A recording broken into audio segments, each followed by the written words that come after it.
So we mentioned before how we're previewing all 70 Power 5 teams, and I mentioned Power 5 specifically because we understand now it's kind of a Power 4, but we are not forgetting about Oregon State and Washington State, the two schools left behind in the Pac-12, the Pac-2 as it's now known. We're not forgetting about you, even though everyone else in the country is basically forgetting about you. So this is our preview of the Washington State Cougars as of right now. And Dalton, it was kind of a rough year for Washington State for a lot of reasons, right? They went 5-7 last year, their first losing season since the COVID-shortened 2020 campaign. And also, like I said, they were one of two schools left behind in the Pac-12's mass exodus, which really clouds its future. And because of that, many key players left the program, like star quarterback Cam Ward. They got to figure out who the next quarterback will be. We'll talk about that in just a second. Excuse me. They have a really solid receiving core, I think, though, and an experienced offensive line in front of them. And also, they'll play an easier schedule now, right? It's not a Pac-12 schedule anymore. Now you're playing basically a de facto Mountain West schedule. You're not a part of the Mountain West, but you're playing a Mountain West schedule effectively. So, it's going to be a really interesting year for Jake Dickert and Washington State heading into this new era of their program right now. But what is the biggest strength of Wazoo right now?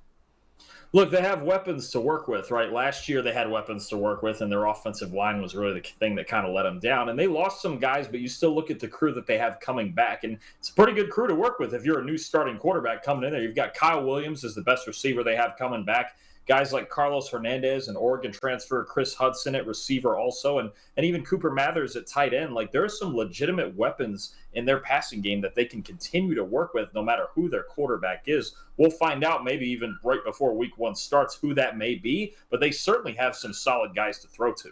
Absolutely. That's the biggest question, right, is who's going to deliver them the ball? Because you lose your star quarterback in Cam Ward, who transferred over to Miami. They have a massive question mark under center.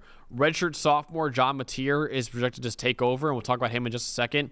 But he had a 62.9 passing grade last year. Granted, it was only on 21 dropbacks, so a very limited sample size for John Mateer, but still not great when he was out there. They did bring in a really intriguing transfer in Zevi Eckhouse, who had an elite 90.3 grade last year.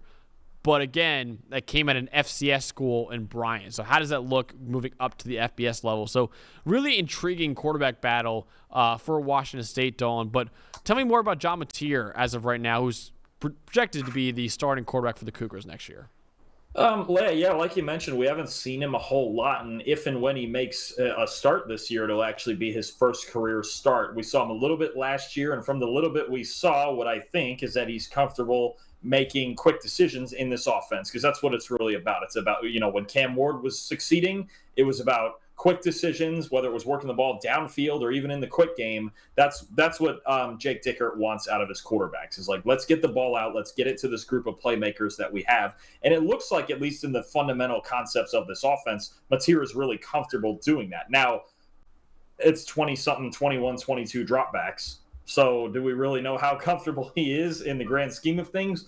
No. So it's hard to find really like big flaws physically in his game just because we haven't seen enough, right? So the big flaw to me is just lack of experience. You have a guy who could be walking in week one making his first career start. We really don't know what to expect from this quarterback situation. Like you mentioned, you have one guy who's barely played and one guy who's played at Bryant. There are more ideal situations. It's good that they have a competition. They feel like they have multiple guys who could do the job. But if it is Mateer, that's the one thing I'm looking at, is I go, okay, we're going to see you do this for the first time. Yeah, absolutely. And whoever it is has a really good receiver to throw to in Kyle Williams, who had his best year yet, even though he transferred in from UNLV and was really productive at UNLV for 3 years. He had his best year yet this past season at Washington State. 842 receiving yards. That was a career high for him. 8 receiving touchdowns, tied for 8th in the Pac-12. Really strong hands. He placed above the 75th percentile of FBS receivers in drop rate, below 5% drop rate, and contested catch rate at about 55% contested catch rate as well. Really good job at getting open as well, especially against zone coverage. Does a really good job of finding the soft spots and holes in zone coverage. He was open on 78% of his targets in 2023. He is the clear option, top option for Washington State this year, with both Josh Kelly and Lincoln Victor departing the program. So I think Kyle Williams is the top receiver for Washington State by a clear margin right now, and he should be the favorite target for whoever is a new quarterback for Washington State.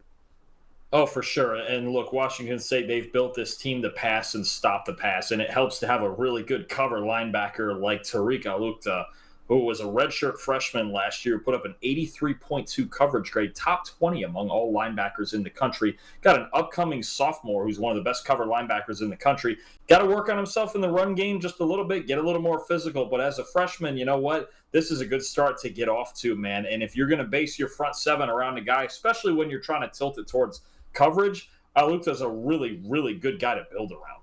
Absolutely. So, Dalton, let's compare Washington State and Oregon State right now, the two schools left behind from the Pac-12.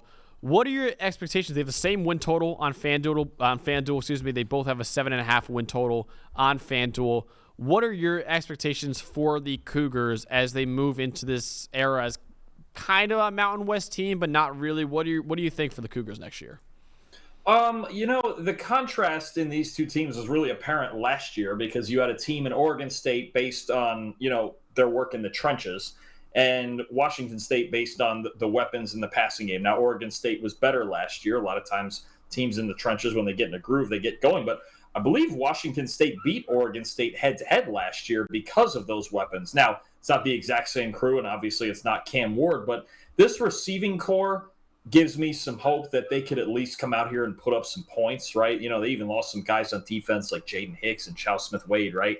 But if you have a receiving core, especially a guy like Kyle Williams like that, a guy like Kyle Williams, who was a solid receiver in the Pac-12, now playing a Mountain West schedule, maybe there's an 11 or 1,200-yard season in him, right, on a schedule like this, if Mateer or Eckhouse can put it together for him, right, and get him the football. That's really going to be the big question: is how much of a downgrade is it from Cam Ward to one or both of these guys? But I think offensively, I kind of like where Washington State is at if they figure out this quarterback situation.